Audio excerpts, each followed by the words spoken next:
but aujourd'hui, c'était de montrer la force qu'ont les associations féminines quand elles se réunissent. Il y a eu plus de 60 associations qui se sont groupées aujourd'hui, qui sont donc réparties par des pôles thématiques. Il y en a 7. Santé, violence, culture, genre et égalité, travail et famille. C'est un projet qu'on a mis quand même plus d'1 an et demi à monter, mais vu que ça s'est aussi combiné avec la grève des femmes qui a eu lieu hier, qui a rassemblé des dizaines, des centaines de milliers de personnes en Suisse, on est très très heureuse parce que c'est un grand succès du mouvement des femmes.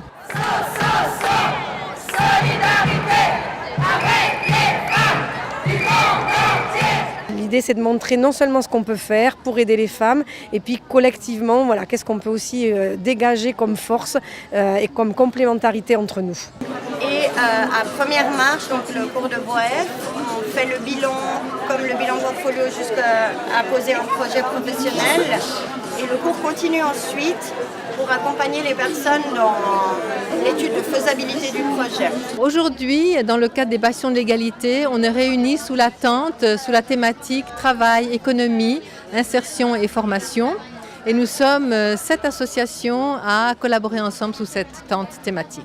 Dans le cadre des bastions de l'égalité, on a essayé de voir quelles sont les thématiques qui concernent vraiment les femmes aujourd'hui et pour lesquelles il y a vraiment du travail à faire encore pour avoir plus d'égalité, pour s'insérer, pour nous notamment dans le marché du travail, parce que c'est un aspect qui est quand même important et les femmes aujourd'hui, dans la loi, elles ont acquis l'égalité, mais dans les faits, on voit qu'elles ont de la peine à s'insérer sur le marché du travail, surtout les femmes qui sont migrantes ou peu qualifiées. Elles ont accès souvent à des métiers pour autant qu'elles l'aient, qui sont aussi peu qualifiés, mal rémunérés. Et on s'est dit que c'est important de faire aussi de l'information sur cette thématique, de rencontrer les femmes pour pouvoir leur dire ce qu'on fait nous et dans quelle mesure on peut les aider dans leur parcours professionnel et d'insertion et de formation aussi. Nous proposons de la formation donc pour les femmes, la formation en informatique de base.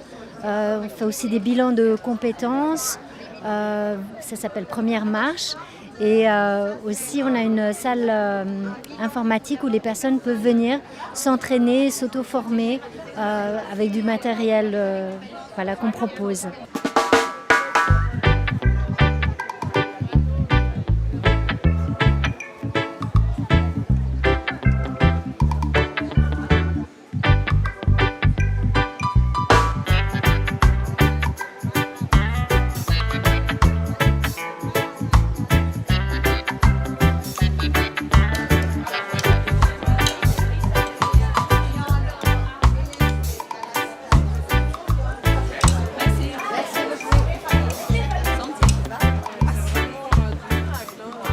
On a un stand avec un assiette de 5 pays, donc l'Espagne, Iran, Mexique, Pérou et Syrie. Après 12 ans, on collabore et on travaille avec toutes les associations des femmes. Et, donc on a gentiment reçu l'invitation pour venir là et soutenir vraiment l'égalité pour des salaires dignes. Et nous, en tant que femmes migrantes, c'est encore plus difficile, mais on soutient d'abord déjà la cause. Moi, je m'occupais de la famille, des enfants, et lui de la partie financière, des comptes. Son message était: tu n'es pas capable de tenir une maison, tu n'es pas capable de gérer des finances.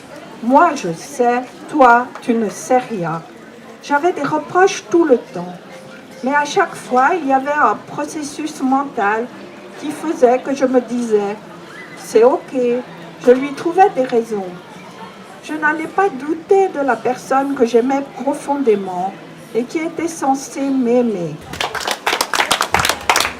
Les enfants découvrent que finalement tous les métiers sont pour elles et que tous les préjugés qui s'abattent sur elles ont le pouvoir de les discuter, de les questionner, de les surmonter. C'est précisément le deuxième observatoire travaille avec nous dans ce domaine, des directions d'école qui demandent à être formées sur ces questions de genre.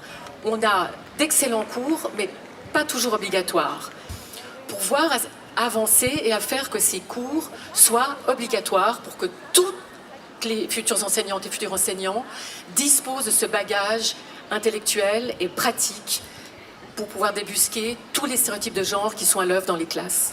Et quand on joue, on s'entraîne.